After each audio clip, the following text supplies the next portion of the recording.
Aos 18 anos, Clara descobriu que tinha preço. Não era salário, não era bolsa de estudos, não era promoção. Era um número rabiscado num papel de caderno, logo abaixo de uma lista de compras, uma cesta básica, quitar parte da dívida. Uma filha mais velha, resto do acerto. Se alguém tivesse contado isso para ela um ano antes, Clara teria rido, dizendo que isso era coisa de novela dramática. Mas naquela manhã abafada, dentro do mercadinho apertado do seu Orlando, cercada por prateleiras de arroz barato, óleo em promoção e bolacha quebrada no pacote, ela sentia o chão escorregar alguns centímetros para o lado. O cheiro era de café requentado, pão amanhecido e desinfetante barato. Da porta dava para ver a avenida com ônibus lotado, moto cortando o caminho, buzina apressada. Lá dentro, o tempo andava em câmera lenta. Um ventilador fazendo barulho de helicóptero, um rádio velho sussurrando uma música qualquer e, num canto do balcão, a vida de Clara sendo negociada na base do sussurro. O pai dela, Jorge, parecia menor do que a camisa xadrez que vestia. A barba por fazer denunciava as noites sem dormir. Os dedos apertavam a aba do boné num vai e vem nervoso. Jorge nunca foi de chorar em público. Homem criado em obra, em serviço pesado, aprendeu a calar a dor na marreta. Mas naquele dia, os olhos dele brilhavam com uma vergonha funda. Pai, a voz de Clara saiu baixa, mas firme. A gente dá um jeito. Eu arrumo mais faxina, vendo o brigadeiro na porta do colégio, pego roupa para lavar. Não faz isso. Ele não respondia. O olhar de Jorge estava preso num ponto qualquer do piso, como se procurasse ali um buraco para se enfiar. A crise tinha engolido o emprego dele na construtora. As contas tinham virado uma bola de neve que descia ladeira abaixo. Aluguel atrasado, luz cortada 2 vezes, remédio para a pressão da mãe de Clara, a bombinha de inalação do irmão caçula, Léo. E tinha Valmir. Valmir não tinha cara de vilão de filme. Usava polo apertada, corrente brilhando no pescoço, relógio chamativo no pulso, sorriso fácil, jeito amigão, fala mansa, mas os olhos eram frios. No bairro todo mundo sabia. Se precisasse de dinheiro rápido, ele resolvia. Se atrasasse, ele também resolvia. E poucos saíam ilesos. Naquele dia, porém, quem estava ali não era Valmir, era Henrique. Henrique tinha uns 40 e poucos anos, pele morena queimada de sol de rua, barba por fazer, camisa social de mangas dobradas, relógio simples. Cheiro de quem trabalha de verdade. Ele era dono de uma pequena rede de depósitos de material de construção, espalhados pela cidade. E ultimamente também era dono de algumas dívidas que comprava de gente em apuro. O caderno sobre o balcão de seu Orlando estava aberto na página errada. A página onde a vida de Jorge tinha sido transformada em números, juros, ameaças. E logo ao lado, encostada numa das prateleiras, havia uma cesta básica enorme. Arroz, feijão, óleo, macarrão, açúcar, farinha, leite em pó, café, molho de tomate, biscoito, sabonete, sabão em pó. Uma cesta daquelas que lotaria os armários vazios de muita gente. O combinado é esse, disse Henrique, em voz baixa olhando mais para o caderno do que para os olhos de Jorge. Eu compro a dívida que o Valmir tem anotada aqui. Quito tudo agora. Bateu com os dedos sobre as folhas amareladas. Deixo paga essa cesta básica para o mês inteiro da sua casa e a Clara vai trabalhar comigo lá na loja central. Em definitivo. Definitivo. A palavra pesou diferente no peito de Clara. Trabalhar como? Ela cortou porque já tinha entendido que, se não falasse, ninguém ia falar por ela. Henrique suspirou. No escritório, no financeiro. Preciso de alguém com cabeça boa para número, organizada, que entenda a gente. Seu Orlando falou que você ajuda no caixa. Faz conta rápido, não se enrola com troco. Seu Orlando, atrás do balcão, fingia organizar pacotes de bolacha, mas cada palavra caía nele como martelada. Ele sabia mais do que gostaria daquela conversa. E essa cesta básica aí no meio de tudo? Clara insistiu com a garganta seca. Henrique olhou para os produtos embalados no plástico transparente. Isso foi pedido do seu pai, respondeu, sincero. Ele disse que não queria bater na minha porta pedindo favor, sem deixar nada para trás. Eu poderia ter vindo só com o comprovante de pagamento, mas trouxe a cesta também, para casa de vocês encher um pouco as prateleiras. A matemática cruel se formava na cabeça de Clara. Desemprego, aluguel atrasado, remédio do Léo, parcelamento do cartão, um pai orgulhoso e desesperado, uma mãe exausta, Lúcia, lá em casa, cuidando do menino, igual ela. E se eu não quiser? Perguntou, encarando Henrique e depois Jorge. O silêncio que veio depois dava para cortar. Henrique foi o primeiro a falar. Ela só vai se quiser, disse, sem tirar os olhos de Clara. Eu não arrasto ninguém. Se você disser não, eu apenas compro essa dívida aqui com outras garantias ou não compro, e cada um segue como der. A escolha é sua. Escolha. Palavra bonita, perigosa, traiçoeira, quando a panela em casa anda tocando fundo de alumínio. Clara pensou na cozinha minguada, nos armários quase vazios, em Lúcia dividindo um miojo entre 3 bocas. Pensou em Léo sentando na cama, peito chiando, perguntando se tinha leite. Pensou no olhar de Jorge de madrugada, sentado na varanda, encarando o nada como se fosse um abismo. Pensou, num segundo rápido demais, no próprio sonho de fazer um curso técnico, talvez uma faculdade de administração, quem sabe. Aquilo tudo, de repente, parecia tão distante quanto outro planeta. Ela olhou para a cesta básica grandona, embrulhada em plástico, com um laço de fita improvisado. Parecia que aquela cesta olhava de volta. Eu vou, Clara disse, finalmente, com a voz que não parecia ser dela.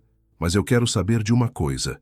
Isso é emprego de verdade ou eu estou sendo trocada por uma cesta básica? Henrique sustentou o olhar dela. Por um instante, algo abalou a serenidade dele. Vai ser emprego de verdade, respondeu. Registro, salário, cama para você dormir, comida na mesa. Não vou romantizar.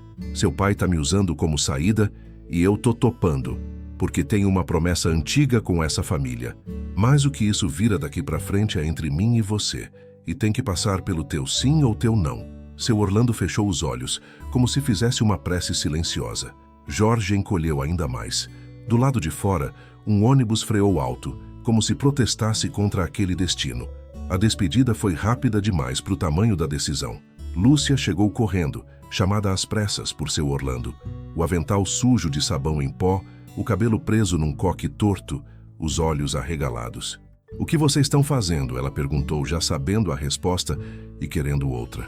Na porta do mercadinho, Jorge explicou sem olhar nos olhos dela. As palavras saíam atravessadas. Dívida, ameaça, Valmir, proposta de Henrique, emprego, cesta básica, futuro. Lúcia olhou para a filha, olhou para o marido, olhou para a cesta básica. Eu não quero viver para ver minha filha virando moeda, murmurou. Mas aí lembrou de Léo, em casa, com chiado no peito. Lembrou do aluguel atrasado, da última visita da dona da casa, das contas de luz empilhadas em cima da geladeira. O abraço que ela deu em Clara doeu nos ossos. Me perdoa por não ter sido suficiente, minha filha sussurrou, com a boca encostada na orelha da menina. Que Deus mande gente decente pro teu caminho, porque a gente errou tentando acertar. O choro de Clara não saiu em lágrima. Ficou preso em algum lugar entre o peito e a garganta. Quando entrou no carro de Henrique, uma mochila nas costas, um caderno velho e uma fé remendada, Clara teve a sensação física de estar fechando uma porta que nunca mais seria igual. Na calçada, Jorge segurava a borda da cesta básica como se fosse um bote salva-vidas. Lúcia acenava com a mão tremendo. Léo, magrinho, espremido no portão, fazia um coração torto com os dedos. O carro dobrou a esquina. A rua continuou a mesma. Só Clara tinha mudado para sempre. A cidade vista de dentro do carro parecia outra. Clara já tinha ido ao centro algumas vezes, vender trufa no sinal, entregar panfleto. Mas agora, entre avenidas largas, carros caros, prédios com vidro espelhado, ela se sentia mais deslocada que nunca. Henrique dirigia calado. O rádio tocava uma playlist qualquer de pop antigo. Você tem quantos anos, Clara? Ele perguntou de repente. 18. Fiz mês passado. Eu sei. Ele deu um meio sorriso. Perguntei para ver se você mesma dizia, com firmeza. Ela deu de ombros, sem saber o que responder. Henrique morava e trabalhava num bairro de classe média, cheio de prédios antigos, lojas de bairro, padaria 24 horas, farmácia em cada esquina. O prédio dele era simples, fachada meio descascada, 4 andares, sem elevador. No térreo, um grande portão de ferro levava diretamente para o depósito do Henrique. Uma mistura de loja e galpão, com cheiro de cimento, tinta, madeira e poeira. Nos fundos, o escritório. No segundo andar, o apartamento. Quem abriu a porta foi Dona Rosa, uma senhora na faixa dos 60, negra, sorriso fácil, olhos atentos de quem já viu muita coisa. Então essa é a menina? Ela disse, puxando Clara para um abraço sem pedir licença. Seja bem-vinda, filha. Aqui ninguém entra pela metade, entra inteira. Deus te abençoe. O apartamento era simples, bem cuidado. Sala pequena, sofá gasto mas limpo, TV antiga, algumas plantas na janela. A cozinha tinha cheiro de alho e cebola fritando. Havia 2 quartos, um com a porta fechada, outro com a cama arrumada, lençóis limpos, um travesseiro novo ainda com cheiro de loja. Na sala, sobre uma estante, Clara viu uma foto emoldurada. Uma mulher jovem, sorriso calmo, lenço colorido na cabeça, olhos suaves. Henrique percebeu o olhar. Camila disse, baixo, minha esposa. Ela faleceu faz 4 anos. Clara assentiu em silêncio. Parecia que aqueles olhos na foto acompanhavam tudo, pedindo para que as coisas fossem ditas com cuidado. Henrique mostrou o quarto que seria dela. Cama, pequeno guarda-roupa, uma escrivaninha improvisada com uma mesa, uma cadeira simples, uma janela que dava vista para a rua movimentada, com ônibus passando e gente indo e vindo. Ele ficou na porta, sem cruzar a linha imaginária do quarto. Aqui é seu espaço, disse. Você manda nas suas coisas, no seu tempo. Tem roupa de cama, toalha, produto de higiene.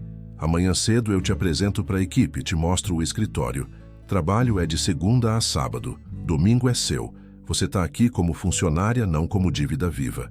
Aquilo desmontou alguma coisa que Clara nem sabia que estava segurando.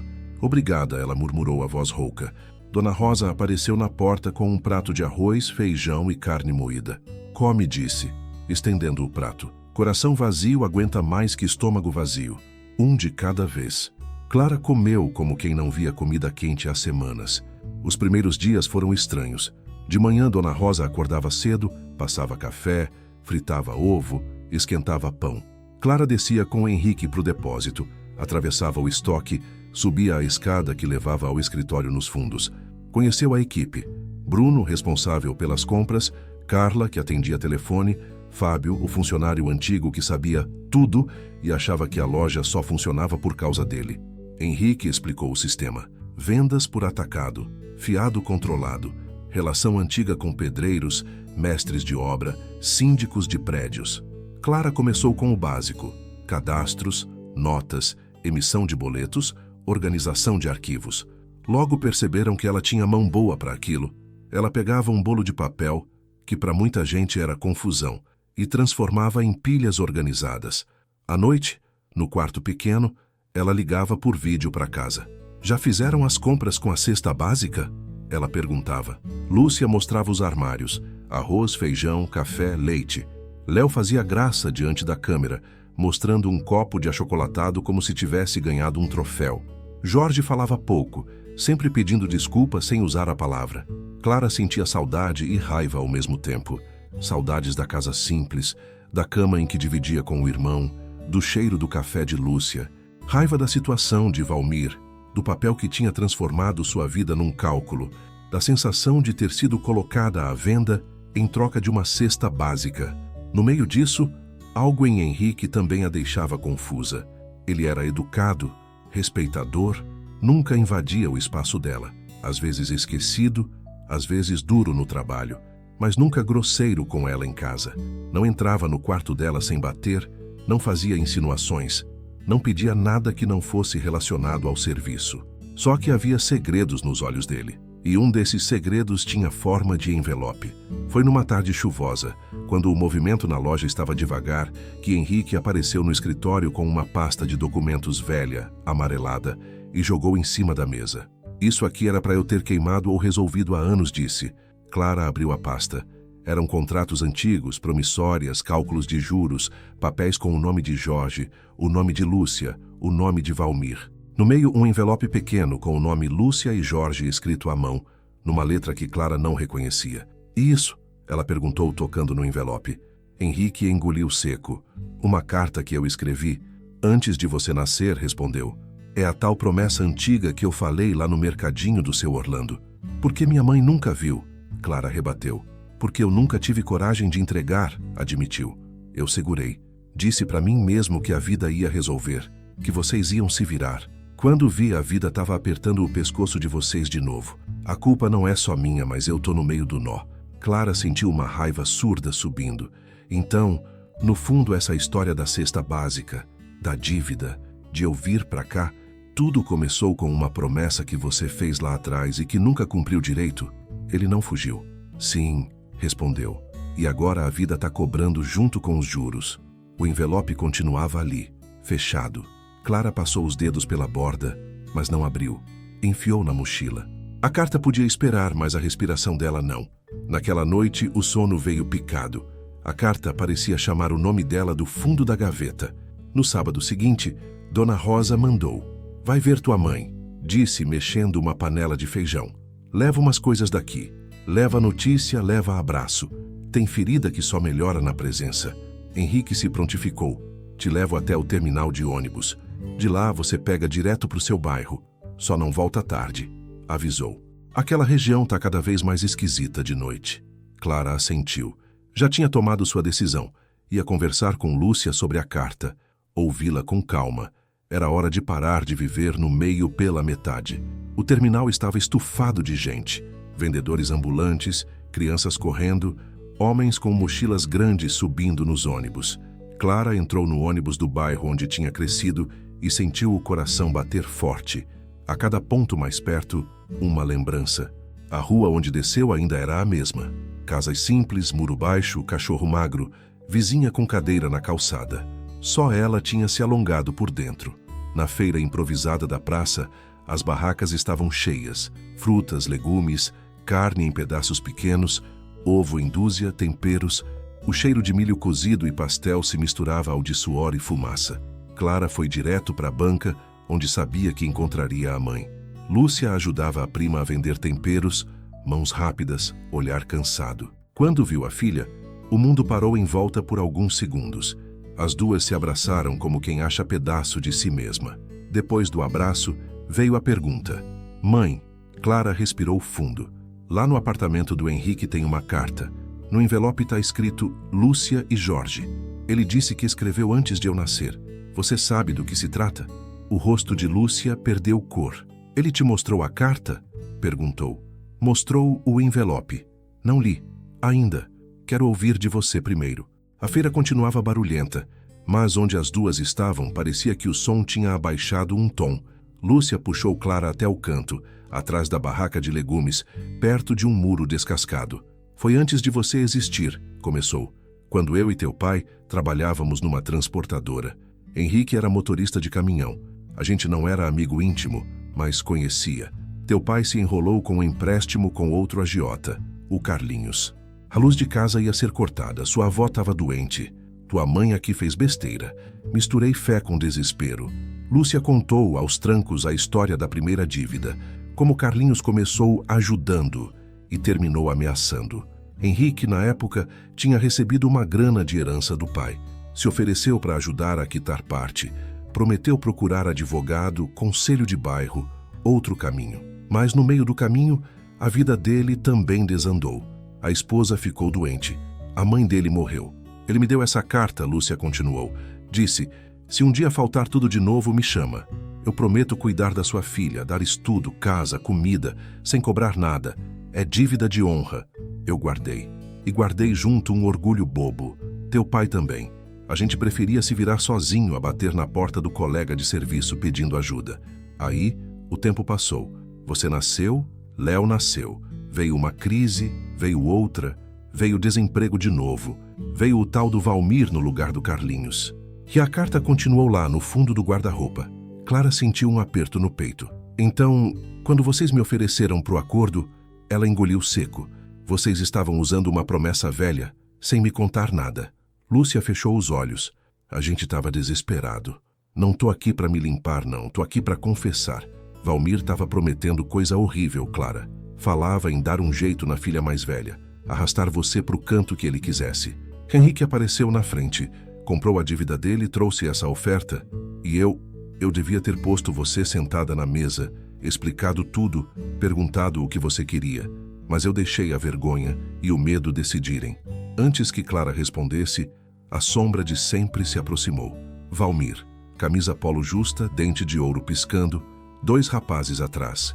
Que cena bonita, ele disse, abrindo um sorriso fino. Família reunida, papo em dia, e eu sem convite. Lúcia enrijeceu o corpo. Vai embora, Valmir, disse sem rodeios. Você já fez estrago demais. Ele ignorou. Oi, Clara. Falou como se fossem velhos conhecidos. Soube que você tá morando bem agora. Apartamento, emprego, vida nova.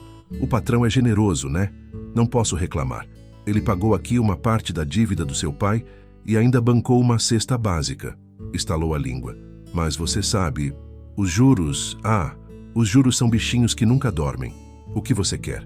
Clara perguntou, segurando o tremor das mãos.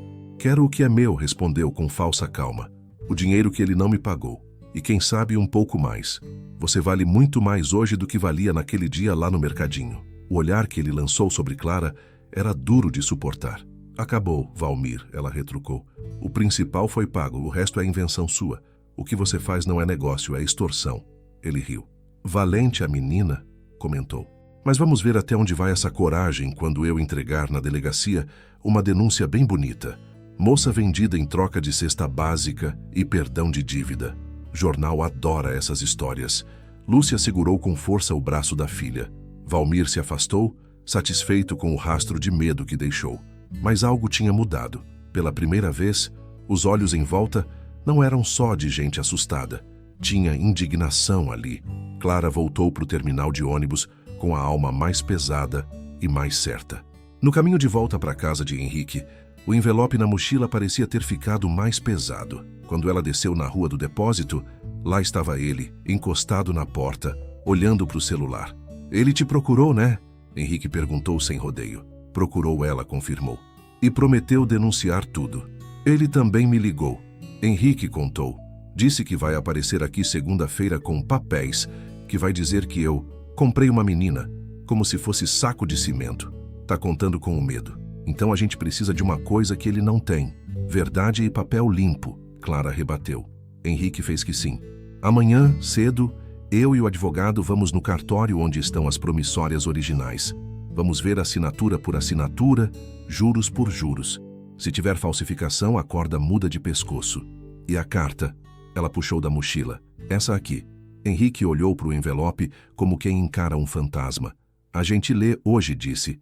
Depois ninguém mais vai mandar na história dela. Subiram com Dona Rosa atrás, carregando uma garrafa de café e um prato de bolo simples. Sentaram os 3 à mesa.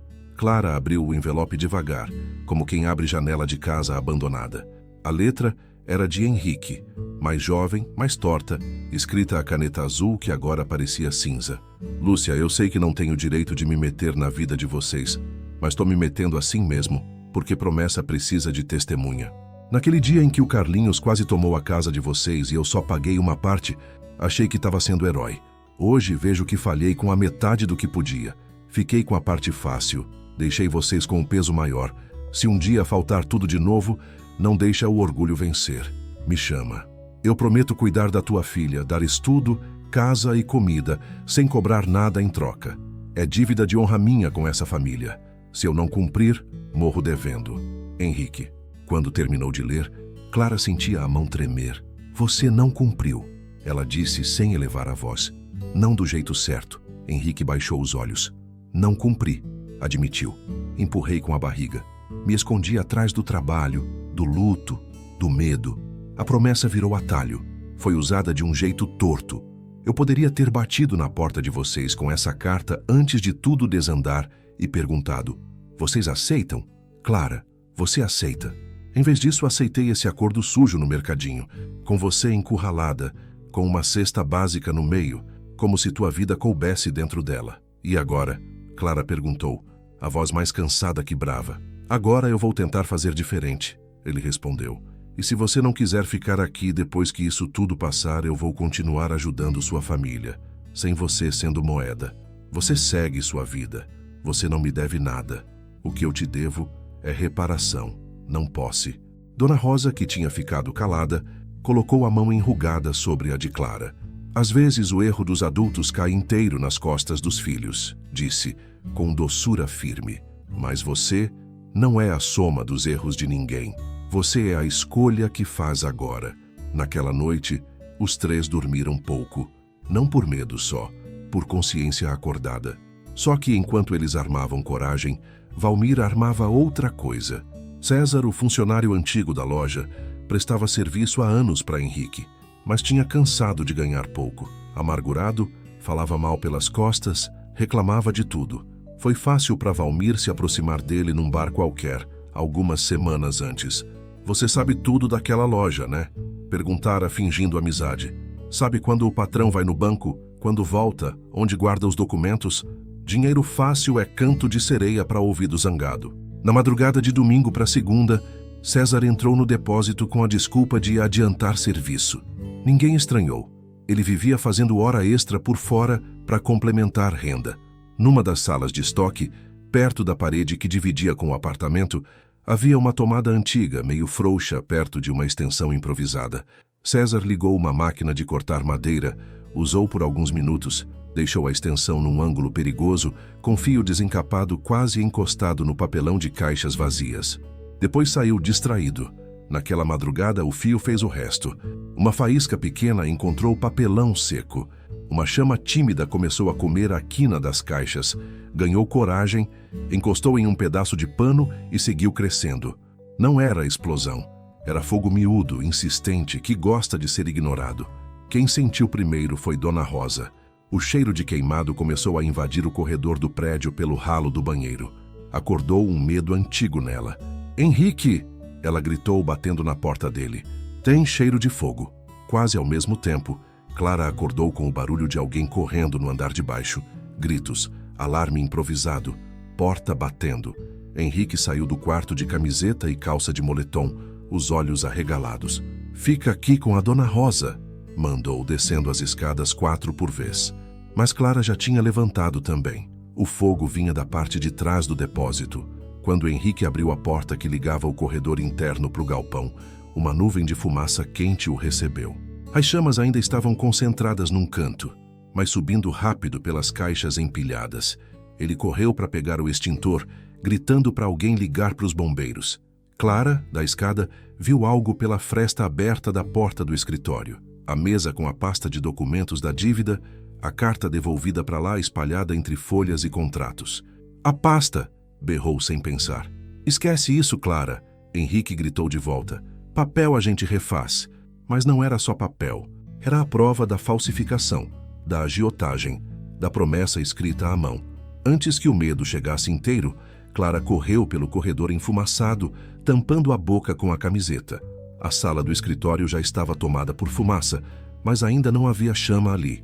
Ela entrou, os olhos ardendo, o peito chiando como o de Léo quando esquecia o remédio. Tateou a mesa, achou a pasta, achou a carta por cima. O calor fazia o ar vibrar. Quando se virou tonta, as pernas fraquejaram. Henrique surgiu na porta, com o rosto preto de fuligem, o extintor numa mão. "Você enlouqueceu?"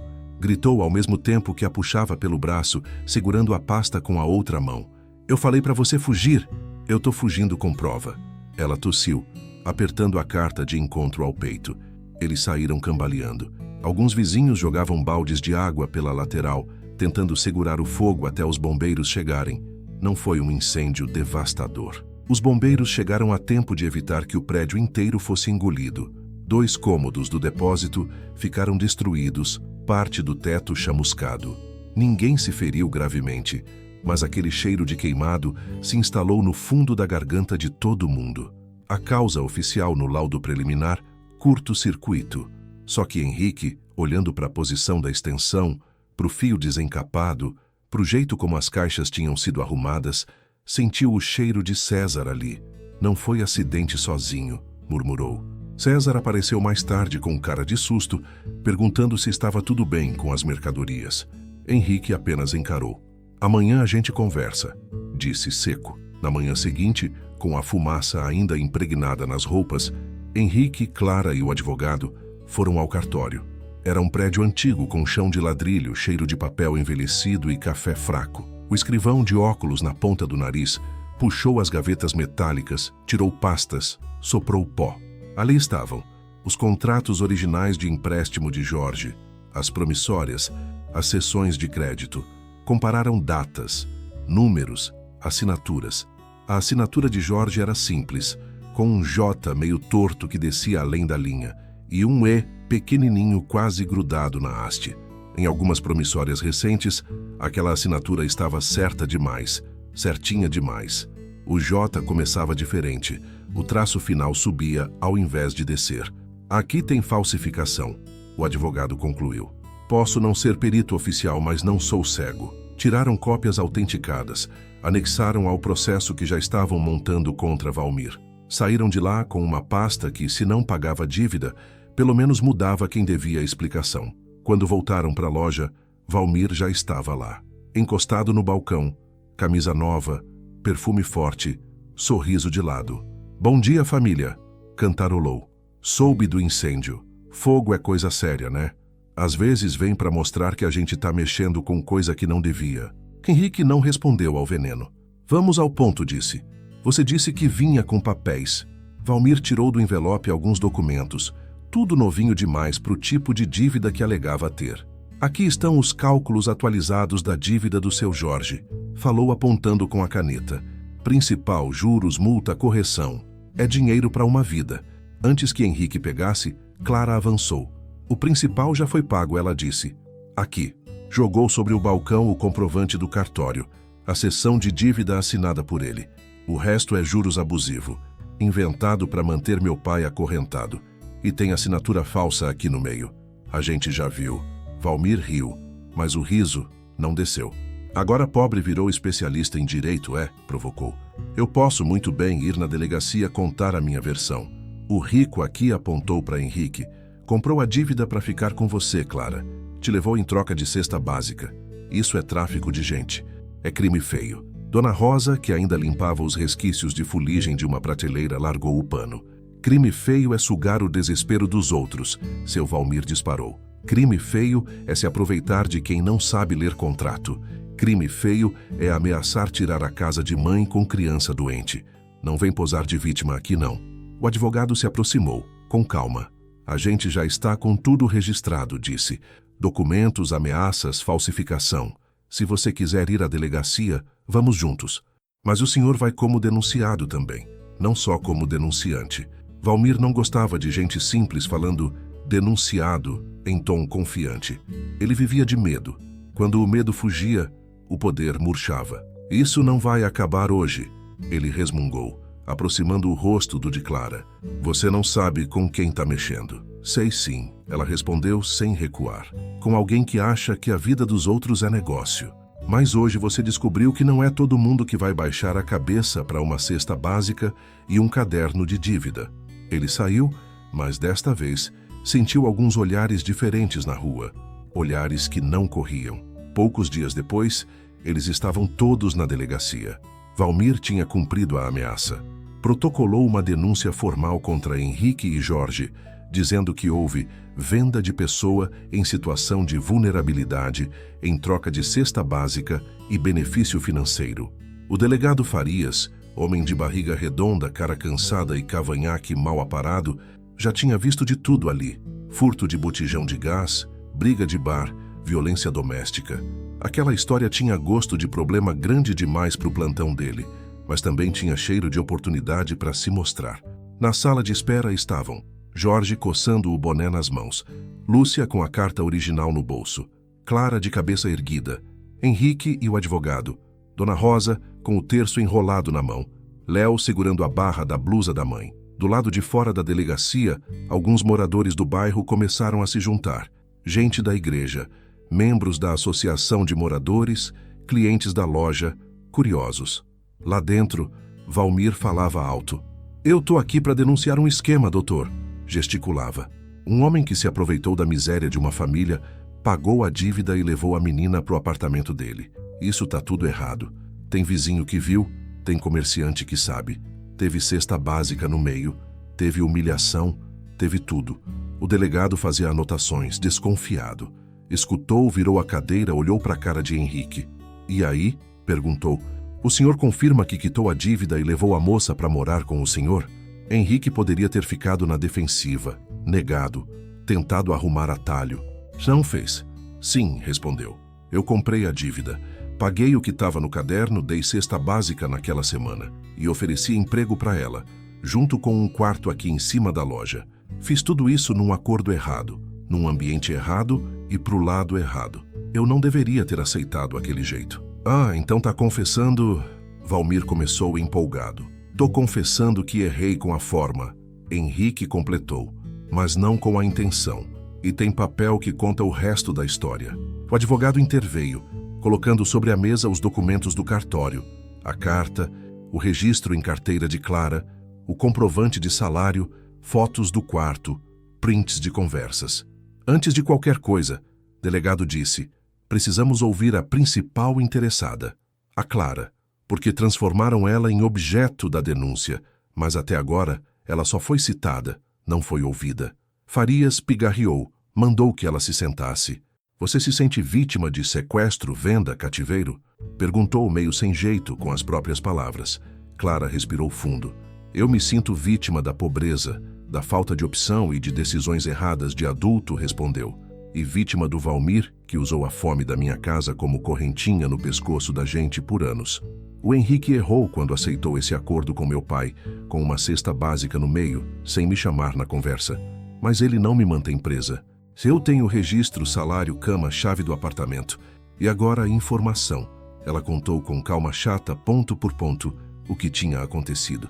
Falou da primeira dívida com Carlinhos, da carta antiga, da recusa de Lúcia em usar a promessa, do surgimento de Valmir, das ameaças, da negociação no mercadinho, da vinda para o apartamento, do trabalho na loja, do incêndio, da pasta salva com a carta.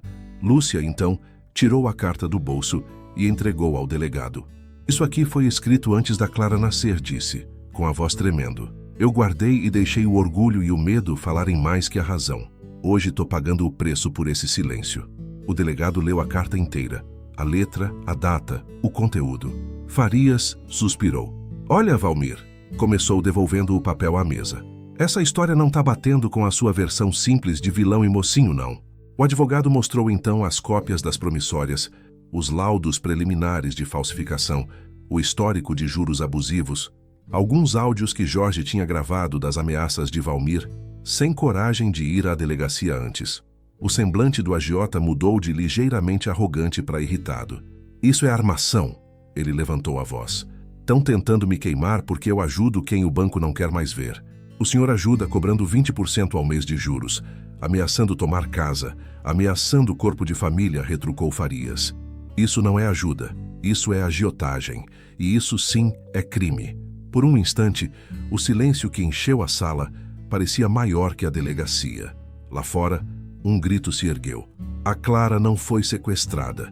Era Dona Marta, vizinha da família, que tinha sido chamada para depor. As versões foram se acumulando. Seu Orlando contou o que viu no mercadinho. O acordo sendo feito, a cesta básica no balcão, Clara sendo consultada só no fim. Outros moradores falaram de anos convivendo com o medo de Valmir, das ameaças. Um pedreiro, cliente de Henrique, falou de como o depósito sempre deu prazo, nunca mandou gente quebrar porta.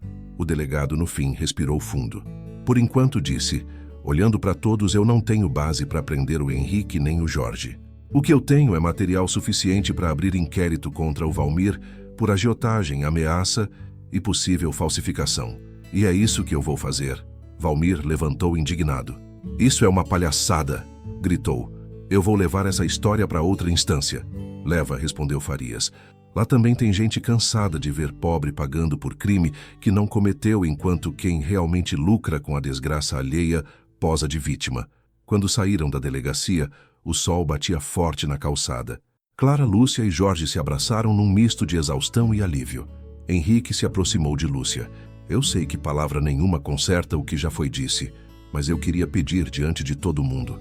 Me deixa pelo menos cumprir agora, direito, a parte da promessa que eu fiz lá atrás. Ele virou para Clara.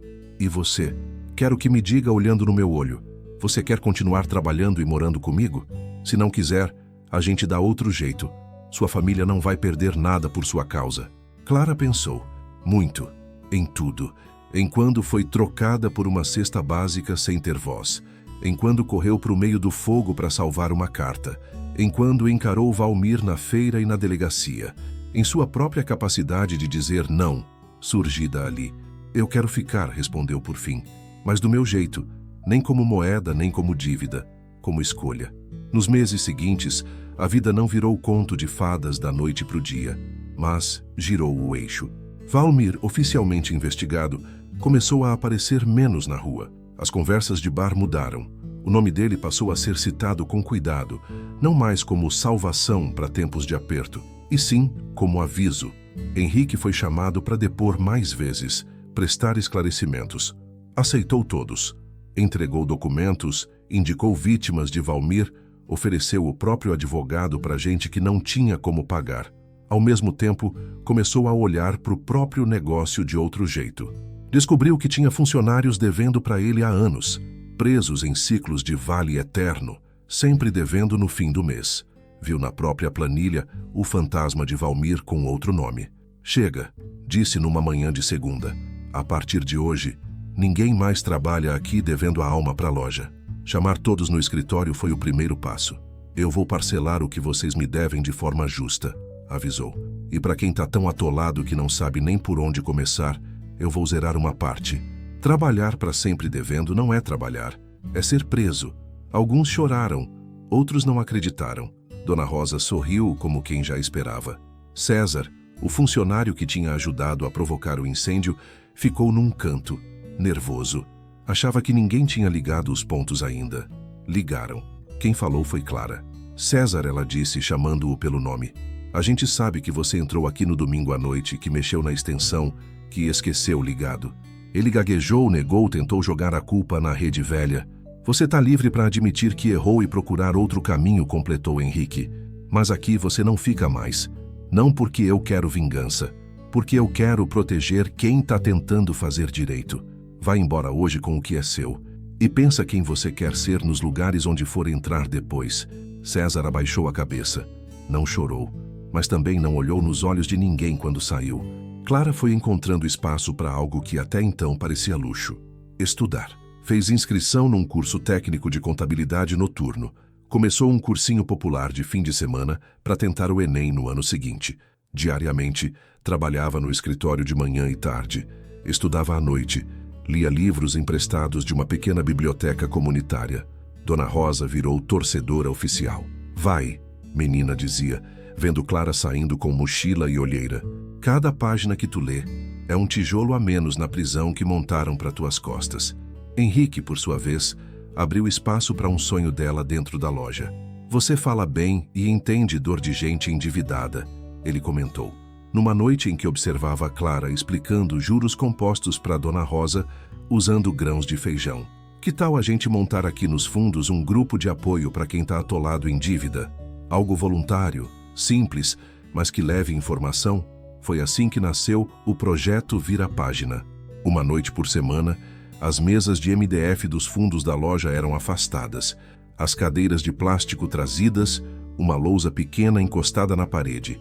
Chegava gente de todo tipo, senhorinhas com o carnê da loja de eletro, rapazes que deviam no cartão, mães solteiras que tinham pego empréstimo para comprar remédio e agora mal respiravam. Clara começava sempre com uma pergunta. Quem aqui já teve vergonha de falar que estava devendo? Todas as mãos se levantavam. Pois hoje a gente vai deixar a vergonha lá fora, ela dizia. Vergonha não paga boleto, só emagrece a alma. Ela explicava, com desenhos simples, o que era juros. Mostrava como uma compra em 10 vezes sem juros podia sair mais cara se atrasasse. Contava a própria história sem florear, sem se colocar como heroína. Eu sei o que é ver sua vida virar linha num caderno de agiota, dizia. Sei o que é ser negociada junto com uma cesta básica. E sei que, se eu tivesse entendido antes o que era uma dívida justa e o que era abuso, talvez a história fosse diferente. Então vamos aprender juntos, para ninguém aqui virar moeda nunca mais. O projeto começou pequeno. Em 2 meses, já não cabia todo mundo na sala dos fundos. A associação de moradores ofereceu o salão deles uma vez por mês. Padres e pastores do bairro começaram a indicar o grupo para seus fiéis. Enquanto isso, na casa de Jorge e Lúcia, as coisas também mudavam devagar. Com o apoio jurídico, a dívida com Valmir foi anulada judicialmente. Jorge conseguiu um emprego formal como auxiliar numa transportadora menor, depois de anos de bicos. Lúcia montou um pequeno negócio de marmitas caseiras para funcionários de escritórios. As primeiras encomendas vieram do próprio depósito de Henrique, graças a Dona Rosa, que fez propaganda sem dó. Léo, agora com 8 anos, tinha a tosse controlada, caderno novo e um super-herói preferido, a irmã. "Quando eu crescer, eu quero ser igual a você", Clara dizia, abraçando-a nas visitas. "Só que homem, então capricha no igual a você, que é a parte da coragem", ela respondia, rindo. E o vínculo entre Clara e Henrique não nasceu de um dia para o outro, e nem seria justo se fosse. No começo, o que havia era uma mistura de gratidão, raiva, dívida moral, culpa, um fio de desconfiança sempre presente. Mas, conforme os meses passavam, a relação foi ganhando outro nome: parceria. Henrique consultava Clara sobre decisões da loja.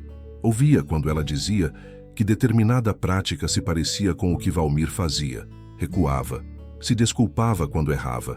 Ele também tinha suas noites acordado, olhando para o teto, revendo a cena da negociação no mercadinho, a cesta básica entre ele e Jorge, a expressão de Clara. Numa noite de chuva, muitos meses depois da delegacia, estavam os dois na varanda do apartamento, cada um com uma caneca de café, olhando a água escorrendo na rua. "Se eu pudesse voltar", Henrique disse de repente para o dia da negociação no mercadinho, "eu faria tudo diferente.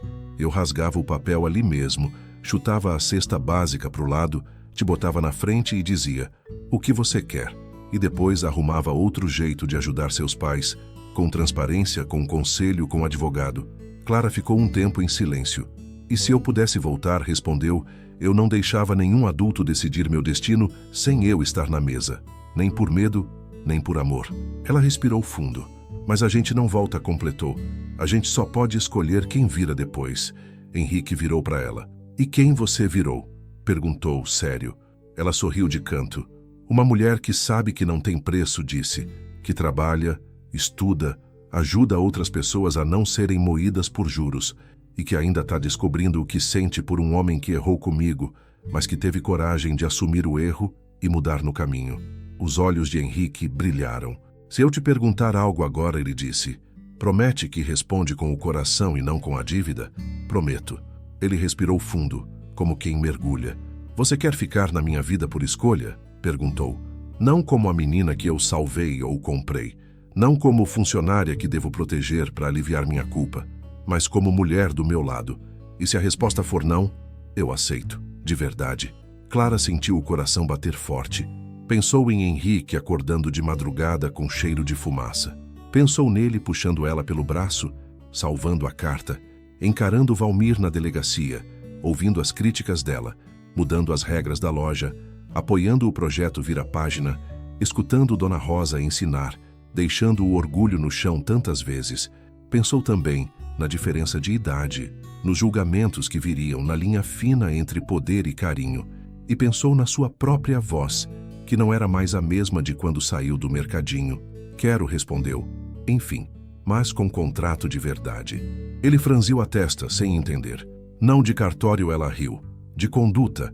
A gente namora e continua se tratando como parceiros, não como salvador e salvada. Eu sigo com meu curso, meus projetos, minha família. Você segue aprendendo a ser chefe sem ser dono da vida de ninguém. E se um dia eu perceber que tô ficando aqui mais por medo de magoar você do que por vontade, a gente conversa. Não vai ter cesta básica, nem promessa antiga prendendo ninguém. Só palavra de hoje." Henrique se emocionou como há muito tempo não acontecia. Fechado, disse. "E se um dia eu escorregar e tentar usar culpa como corrente, você me puxa de volta para o lugar com a mesma coragem com que me enfrentou lá na frente do delegado." Eles selaram essa assinatura com um abraço tímido, depois um beijo calmo, sem plateia, sem mercado inteiro olhando, sem dente de ouro de ninguém brilhando por perto. Dona Rosa, do corredor, espichou o olho, viu a cena e sorriu. "Até que enfim esses dois se entenderam", murmurou. "Demorou mais que processo na justiça, mas veio. Alguns anos se passaram. No lugar do mercadinho de seu Orlando, agora havia um mercadinho mais arrumado, com placa nova e a foto do antigo dono em preto e branco na parede.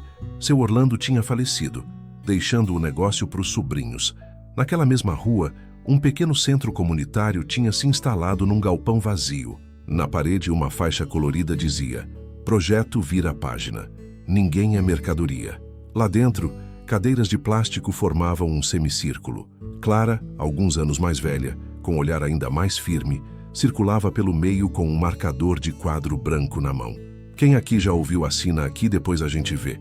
perguntou. Quase todas as mãos subiram. "Pois é", ela disse. "Esse 'depois a gente vê' é primo do 'depois você me agradece'. E eu aprendi da forma mais dolorosa que promessa que não é explicada, que não é combinada com quem vai pagar o preço, vira prisão." Na primeira fila, Lúcia assistia emocionada.